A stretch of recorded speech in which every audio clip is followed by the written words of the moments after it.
ఒక రవాణా సంస్థకు కొన్ని వ్యాన్కి 4 చక్రాలు మరియు కొన్ని మినీ ట్రక్కుకు 6 చక్రాలు ఉన్నాయి. మొత్తం 25 వాహనాలు మరియు 120 చక్రాలు అయితే ఎన్ని వ్యాన్లు ఉన్నాయి? ఇక్కడ మొత్తం వాహనాలు 25. కాబట్టి వ్యాన్ అంటే వి, ట్రక్ అంటే T. V plus T equal to 25. ఇక్కడ వ్యాన్కి ఎన్ని చక్రాలు ఉన్నాయి? 4. So 4V. ట్రక్కుకి ఎన్ని చక్రాలు ఉన్నాయి? 6. 6T. టోటల్ చక్రాలు ఎన్ని ఉన్నాయి? 120. మనకు కావాల్సింది వ్యాన్లు కాబట్టి ఇక్కడ నుంచి T is equal to 25 minus V రాసుకోవాలి. ఇక్కడ 4V ప్లస్ T ప్లస్లో ఏం రాసుకోవచ్చు? 25 minus V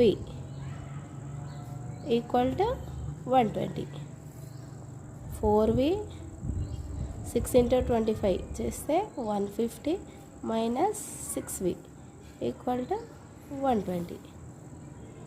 4V minus 6V చేస్తే మైనస్ 2V, 6లకి 4 పోతాయి, plus 150 equal to 120. Minus 2V 120 minus 150 minus 2V is equal to minus 150లో 20 పోతే మైనస్ 30.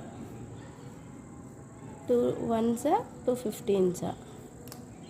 మైనస్ మైనస్ క్యాన్సిల్ అవుతుంది కాబట్టి V ఈజ్ ఈక్వల్ టు 15.